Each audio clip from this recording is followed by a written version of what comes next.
주의 놀라우신 은혜와 축복이 여러분들 가운데 있기를 간절히 축원합니다. 오늘은 모세를 통해서 그가 인생에 취한 영광이 무엇인지를 살펴보고 우리가 삶에서 얻을 수 있는 교훈에 대한 것을 말씀을 통해서 함께 생각해 보도록 하겠습니다. 인생에 여러 가지 많은 좋은 일들이 있지만 특별히 우리의 삶을 인도하고 우리의 삶의 구체적인 실제적인 목적과 목표를 갖게 도와주는 좋은 롤모델, 좋은 스승이 있다는 것은 특별한 축복인 줄 믿습니다. 학생이 공부할 때도 마찬가지로 그냥 막연히 공부만 해야지라는 목표를 갖는 것보다 구체적으로 누구처럼 어떻게 어떤 대학이나 아니면 어떤 학교나 아니면 어떤 전공 과목에 도전하겠다고 하는 뚜렷한 목표를 갖게 도움을 주는 사람들은 우리의 실질적인 성장을 돕습니다. 신앙생활도 막연하게 하는 것보다는 성경의 한 두 인물이나 아니면 주변에 믿음 생활을 잘 하는 분들의 모델을 삼고 여러분 그대로 신앙생활 하려고 하는 구체적인 노력을 기울이는 것이 훨씬 더 도움이 됩니다. 나도 인간이지만 그 연약함을 극복해 가는 좋은 모델을 가진 사람들을 볼 수 있어야 합니다. 나와 같은 형편에 처할 때 주위에서 그것을 성공적으로 훌륭하게 잘 이겨나가고 믿음의 격려를 줄 수 있는 사람이 필요합니다. 병원에 입원해서 딱한 사정을 가지고 수술을 받고 여러 가지 힘든 과정을 거쳤는데 이제는 건강하게 회복이 되어 있는 분들을 보면 우리가 용기를 내서 나도 그렇게 치유받을 수 있다는 생각을 갖게 도와주는 것과 마찬가지 이치일 겁니다. 저는 우리 교회 있는 성도님들이 서로가 서로에게 격려가 되고 위로가 되고 좋은 모델이 되는 그런 아름다운 전통을 꿈꾸고 위해서 기도하고 있습니다. 여러분들이 멀리서 찾지 않아도 우리 목사님, 우리 장로님처럼 그렇게 나도 그렇게 살고 싶다. 나도 저분처럼 저렇게 하면 하나님이 축복해 주시지 않을까. 이런 건강한 목표와 소망을 마음에 품고 살아갈 수 있다면 이것은 하나님이 공동체에 주시는 놀라운 축복이 아닐 수 없습니다. 제가 어린 시절 같이 신앙생활을 하던 교회 선후배 중에서 목회자가 유독 많이 나왔습니다. 그런 목회자가 많이 나오게 된 배경이 무엇일까 가만히 생각해 보니까 우리가 그때 그 시대에 학창시절에 은혜를 받으면서 보아온 목사님의 좋은 이미지가 있었기 때문에 그렇습니다. 목회를 하는 것이 목사가 된다는 것이 자부심 그리고 하나님 앞에 복받은 일이라고 늘 여겼던 그런 좋은 이야기들. 어려움이 있으면 기도하면 이길 수 있다는 좋은 모델을 보여주시는 목사님. 그렇게 힘든 일이 있었는데도 그걸 묵묵히 잘 이겨내서 그 모든 일의 결과를 아름답게 하고 모두를 복되게 하는 그런 인내를 가진 목사님. 이런 것들을 보는 것은 굉장히 놀라운 축복입니다. 저 또한 저희 교회에서 좋은 모델이 되는 목사님들 그리고 좋은 신앙의 모범을 보이고 열정, 남다른 어떤 특별한 헌신을 가지신 분들을 통해서 신앙생활의 다양한 측면들을 보고 배웠습니다. 제가 목회를 하면서 무엇인가 의미 있는 결정을 하고 이렇게 해야 되겠다고 마음먹는 것이 있으면 저보다 우리 선배님 되시는 원로 목사님, 최규하 목사님 또 다른 목사님들의 좋은 사례가 있기 때문에 거기에서 얻는 영감, 도전 때문에 그렇게 하는 겁니다. 여러분들이 오늘을 기점으로 해서 제가 누차 여러분에게 말씀드렸던 것처럼 좋은 성경의 인물들, 좋은 신앙의 모델이 되는 스승을 꼭 여러분 가질 수 있기를 주의 이름으로 간절히 축원합니다. 그렇게 하면 최소한 우리가 그분의 가까운 삶을 살아낼 수 있고요. 그분이 가지고 있는 영적인 힘을 소유할 수 있습니다. 제게 있어서 롤 모델, 신앙생활의 롤 모델은 성경에서 특별히 요셉이었습니다. 제가 까까머리 중학생, 고등학생 때 제 마음속에 소망으로 품었던 사람입니다. 요셉의 이야기라고 하는 이야기는 성경에서 다 찾아보았습니다. 그리고 제 인생에 어떤 문제가 생기면 정확하게 요셉의 이야기 속에서 그 해답을 찾으려는 습관들을 잘 가질 수 있었습니다. 절대로 인생에서 남을 원망하지 말자. 내 인생도 원망하지 말고 나를 이렇게 되게 만든 사람도 원망하지 말자. 그래, 그곳에서 언제나 최선을 다하자. 그것이 노예로 팔려간 자리라도, 사람들에게 버림을 받은 자리라도, 아니면 내 충성심이 오해를 받아서 그렇게 억울하게 갇힌 감옥이라도 나는 내 앞에 있는 믿음의 경주를 다하자. 이런 생각들, 이런 삶의 지혜와 선택을 요셉을 통해서 배웠습니다. 돌이켜보면 저는 아주 이미 오래전에 세상을 떠났던 죽은 사람에게서부터 많은 도움을 지금까지 받고 살았던 것 같습니다. 한 사람의 아름다운 인생과 그 발자취가 많은 사람들의 인생에 지대한 영향을 미칠 수 있습니다. 선택이 혼란스럽고 신앙생활을 어떻게 할 줄 몰라서 혼란스러운 분이 계시다면 여러분 주저하지 마시고 좋은 신앙의 모범이 되는 분을 찾아보세요. 그분이 어떻게 생활했으며 문제들 앞에서 어떻게 반응했으며 어떻게 결단하고 어떤 노력을 기울였는지를 보면 되는 겁니다. 이와 같은 맥락에서 보면 우리가 다른 사람들의 또 좋은 모범이 되는 것, 좋은 역할 모델이 되는 것 또한 굉장히 중요한 일입니다. 저는 우리 교회가 믿음의 유산을 후대들에게 물려주는 아름다운 교회가 되기를 위해서 기도하고 있습니다. 그래서 모든 세대가 함께 조화롭게 아름답게 어우러지는 교회, 그런 교회의 인적 구성을 가지려고 목회에 굉장히 많은 노력을 기울이고 관심을 기울이고 있습니다. 거기에 필요한 사람들을 세우고 그 사람들을 통해서 그 세대들이 잘 세워지는 그런 아름다운 교회를 만들고 싶습니다. 그것은 건강한 겁니다. 그렇다면 여러분들이 그런 관심을 가지고 하나님께서 지금 여러분들에게 주신 세대에 믿음의 좋은 모범을 가지고 영적 교훈을 다른 사람들에게 물려줄 수 있는 신앙 유산을 잘 간직하기 위해서 노력하는 구체적인 삶의 목적을 가질 수 있어요.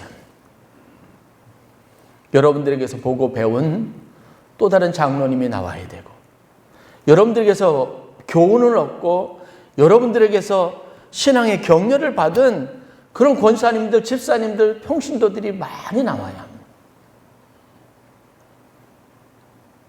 목사로서의 책임감, 직분자로서의 책임감, 여기에는 다른 사람들이 보고 배워야 할 좋은 신앙적인 구체적인 그런 기준이라고 하는 엄격한 의미의 책임감이 항상 따르게 되어져 있습니다.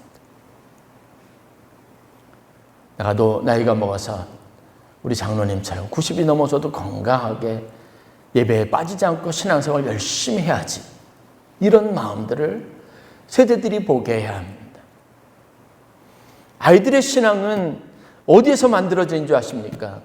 앞선 세대들이 가지고 있는 예배 생활이나 교회 안에서 보이는 헌신적인 태도에서 만들어집니다. 아멘교회 다음 세대들을 만드는 책임은 오늘 우리에게 있습니다. 이것은 누구에게 전가할 수 없는 겁니다. 내 자녀들이 신앙 생활 잘하고 싶은 마음이 있으면 여러분들이 엄격하게 절제함으로 믿음의 좋은 모범을 보이시면 됩니다. 왜냐하면 그들은 우리가 가지고 있는 경험처럼 성숙한 경험, 하나님을 경험하는 데까지 아직 이르지 못했기 때문에 그래요. 저들에게 하나님은 무엇입니까? 우리가 만나고 우리가 경험하고 우리 입으로 말하는 습관이 바로 하나님입니다. 저들이 기도해야 될 이유를 어디에서 발견합니까? 내 부모님의 습관에서부터 발견하는 겁니다.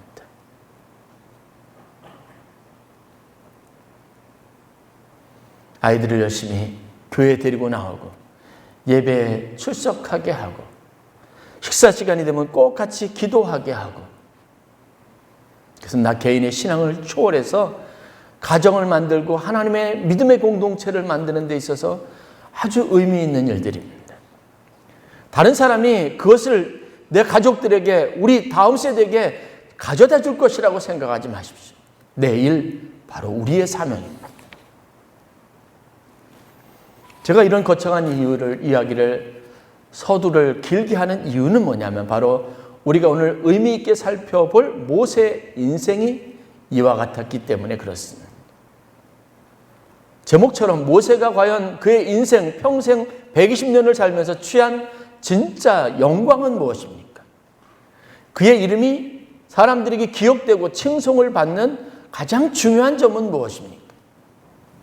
오늘 우리가 읽은 본문은 모세가 120살까지 눈과 기력이 쇠하지 않고 살다가 그리고 세상을 떠났고 사람들이 그를 기억하면서 장례를 치렀다는 이야기 다음에 마지막 신명기 끝부분에 모세는 어떤 사람인지를 언급하고 있는 내용들을 본문으로 보았습니다.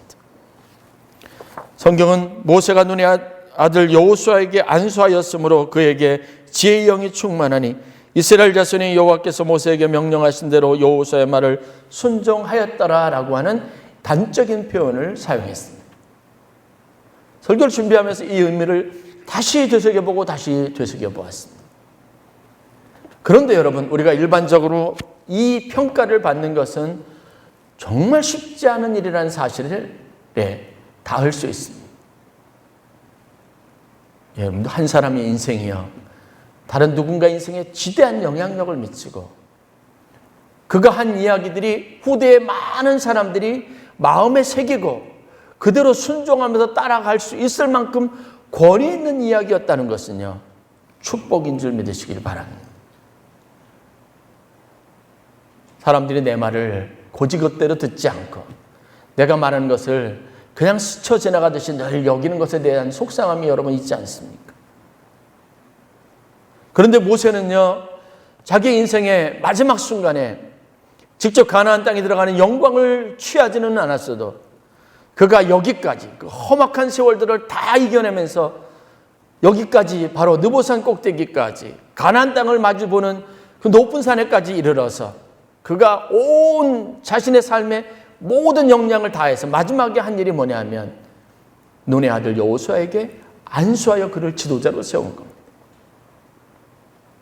이 일은 적절했고 이 일은 용기가 필요한 일이었고 이 일은 과감한 인계입니다. 자신의 힘, 자신의 책임, 그리고 자신이 짊어져야 될 모든 짐들을 한 젊은이에게 이 모든 것들을 다 맡긴 겁니다. 위임입니다. 그리고 모세의 지도력은, 모세가 가지고 있던 영향력은, 광야에서 그들이 가지고 있던 경험, 모든 것은요, 여호수아에 의해서 다음 세대에서 가나안 땅에서 그들의 삶이 되었습니다. 모세는 하나님을 대하여 마주 대하여 교제하던 자라고 말했고, 광야에서 하나님의 능력을 가지고 이스라엘 백성들을 먹이기도 하고 그들에게 물을 주기도 하고 그들에게 놀라운 바로의 손에서 그 백성을 구원하기도 했던 사람입니다. 그러나 그보다 더 큰 영광은 수없이 많은 다음 세대들에게 가나안이라고 하는 놀라운 하나님의 축복, 약속의 땅을 들어가도록 그것에서 하나님을 예배하는 백성으로 살아가도록 공헌하였다는 것에 그의 인생에 축복이 있다는 것을 성경이 말하고 있습니다. 여러분, 우리의 삶이 유한합니다. 그 유한한 인생에서 우리가 취할 수 있는 가장 복된 영광이 무엇일까요?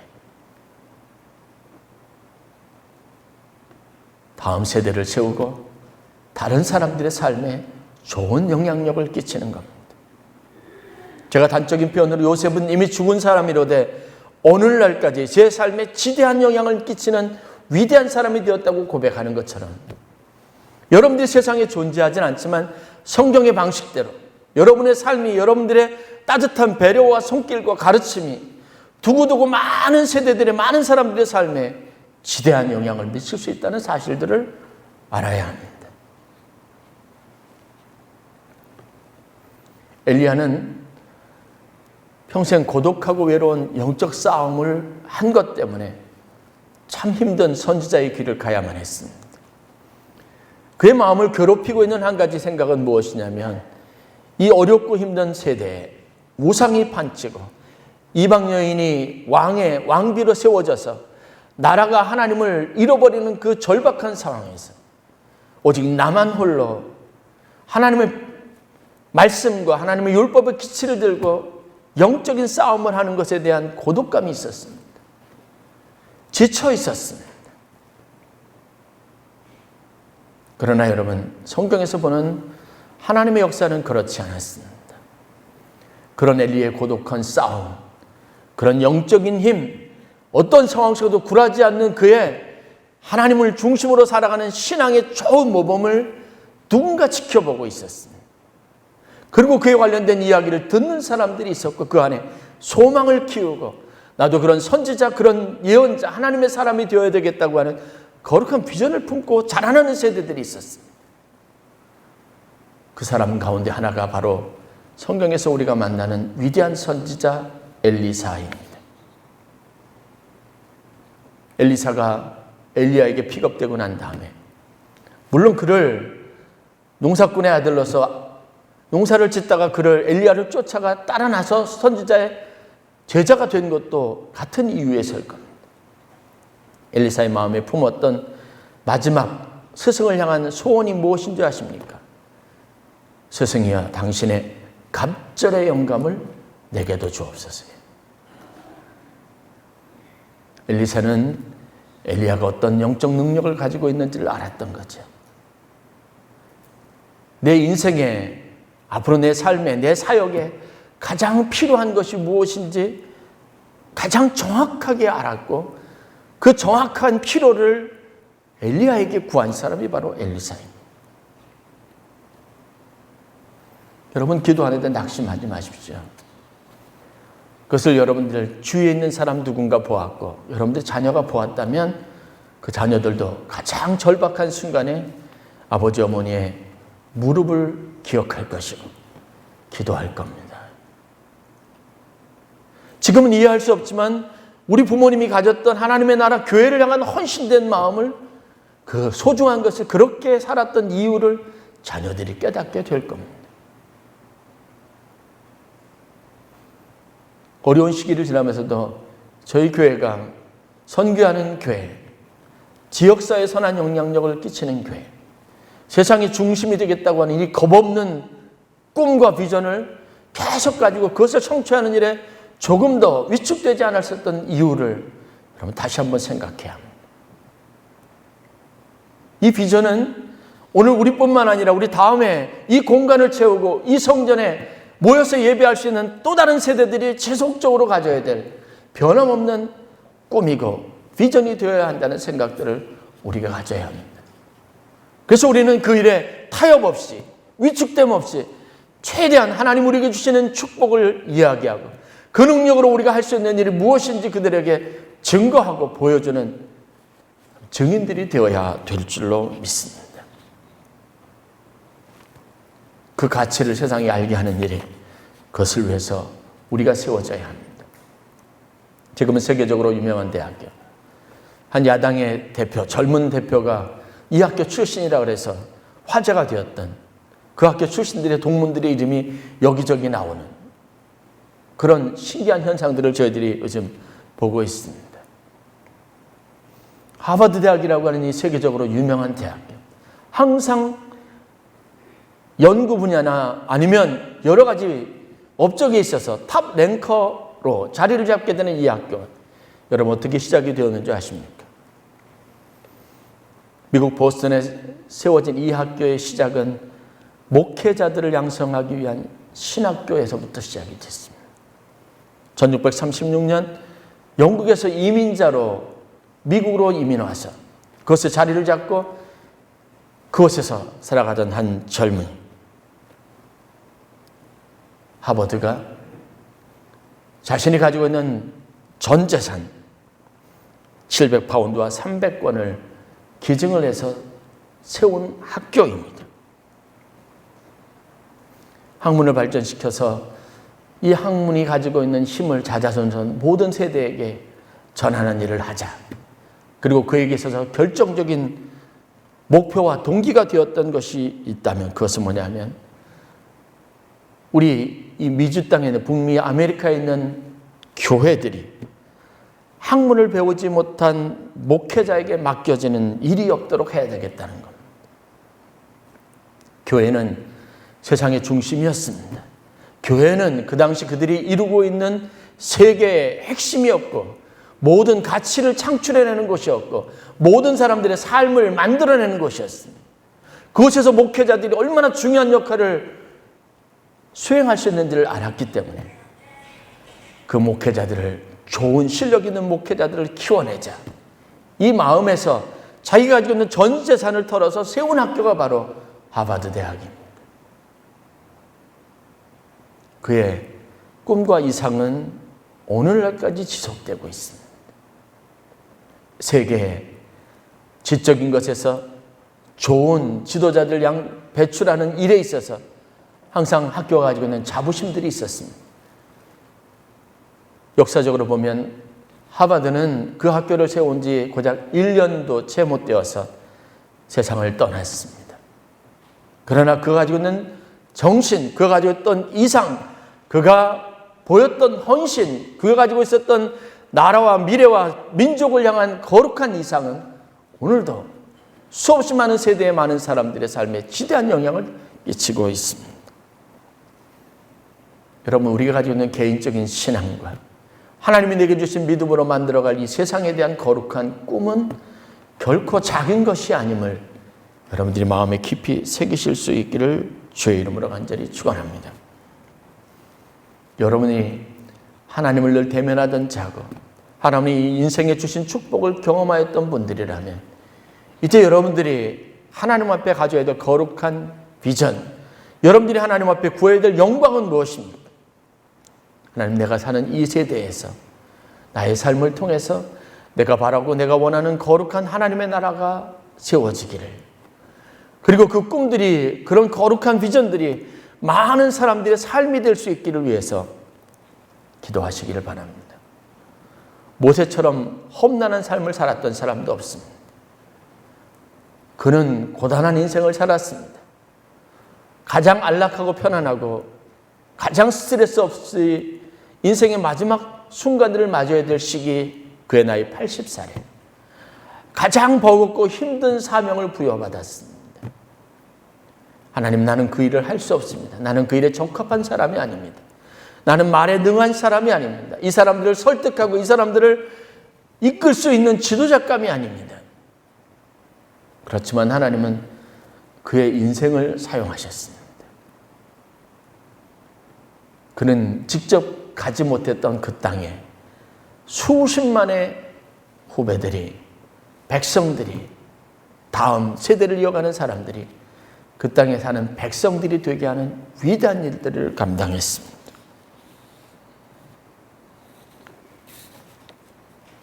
연회에서 사용하고 있는 지금 가장 중요한 프로젝트가 있습니다. 저희 서울 남년의 산하 속해 있는 교회가 840개 교회가 되고 1200명 정도의 교역자가 있습니다. 2년 동안 제가 감사로 섬기면서 감독님과 함께 큰 프로젝트를 하나 계획하고 이 프로젝트를 진행하고 있습니다. 연회 안에 있는 10% 정도 되는 목회자들, 가장 어렵고 힘든 상황 가운데 있는 목회자들을 선발해서 그 목회자들을 재교육하고 그 목회자들을 재충전하게 도와주고 그리고 실질적으로 교회 목회하는 데 여러 가지 필요한 재정적인 지원을 하도록 하는 겁니다. 그래서 2년 후에 이 목회자들을 다시 새롭게 목회 현장에서 능력 있게 사역하도록 하자는 취지에서 20억 원을 들여서 만든 프로젝트입니다. 매월 각 교회마다 이 목회자들에게 100만 원씩을 지원합니다. 80교회 목회자들에게. 그리고 감리사들을 멘토로 세우고 그룹을 만들어서 매월 한 번씩 세미나를 갖게 하고 그룹 토의를 하게 하고 이들을 격려하게 하고 이들을 위해서 기도하게 합니다. 다양한 주제를 가지고 목사님들을 초청해서 목회 경험을 듣고 설교는 어떻게 하는 것이고 여기에 관련되어 있는 다양한 프로그램들과 강사들을 초청해서 이분들을 재교육하는 일들을 하고 있습니다. 제가 속한 그룹에 55살 되신 목사님이 있습니다. 저처럼 직장 생활하다가 늦게 목사 안수를 받고 목회하시는 분입니다. 처음 이제 20대에 교회를 개척한 전도사서부터 시작해서 다양한 그룹의 목사님들이 모여 있습니다. 그런데 공통적으로 이분들과 이야기를 하면 이분들이 다 낙심하고 있어요. 내 인생은 이거로 끝이라라는 절망에 가득 차 있습니다. 그 마음을 바꾸고 거기에 소망을 불어넣는 것이 참 어렵습니다. 비교적 젊은 멘토 역할을 하는 저로서 이분들에게 필요한 조언을 주기에는 참 힘들어요. 그러나 분명한 한 가지 제가 믿고 있는 것이 있습니다. 하나님 우리의 목회, 우리가 목회하는 교회의 크기가 어느 정도이든 재정적인 상태가 어떠든지 상관없이 하나님 우리를 목양하고 계신다는 겁니다. 하나님이 친히 우리를 돌보십니다. 뿐만 아니라 그 마음을 우리에게 주셔서 우리에게 목양할 수 있는 그런 목양지를 허락하신다는 것. 하나님은 우리를 사용하셔서 우리의 그 마음을 사용하셔서 많은 사람들, 이든 적은 사람이든 그들에게 깊은 영적인 영향력을 갖게 하시고 발휘하게 하시고 보이지 않는 곳곳에서 다양한 모습으로 하나님의 나라를 지금도 세워가고 계십니다. 저는 선교사 경험이 있기 때문에 그런 이야기를 자주 해줍니다. 내가 있는 역량으로 할 수 있는 것이 아무것도 없는 곳에 들어가서 내가 할 수 있는 일은 기도하는 것. 그걸 선교사로서 배웠습니다. 할 수 있는 한 사람이라도 기회가 닿으면 붙잡고 늘어지는 것. 그거는 하나 분명하게 배웠어요. 그리고 그러한 곳에서 몇 세대가 흐르고 그 선교사의 삶이 역사가 되어진 그런 곳에서 일어났던 복음의 역사, 폭발, 세워진 많은 교회들, 그 나라에 부러진 그런 부흥의 역사를 제가 설명할 수 있었습니다. 여러분, 우리의 삶은 미미할 수 있습니다. 우리는 여전히 많은 사람들의 삶에 지대한 영향력을 끼칠 수 없을 만큼 작고 보잘것없는 인생일 수 있습니다. 그러나 모세가 취한 영광처럼 우리들도 내게 주신 삶을 소중하게 여기고 내가 믿음으로 살아내는 좋은 신앙인으로서의 삶을 살아내서 이를 바라보고 이를 기억하는 많은 사람들의 삶에 믿음의 열매, 축복의 열매, 성령의 열매를 맺게 하는 귀한 은혜가 축복이 있기를 주의 이름으로 간절히 축원합니다.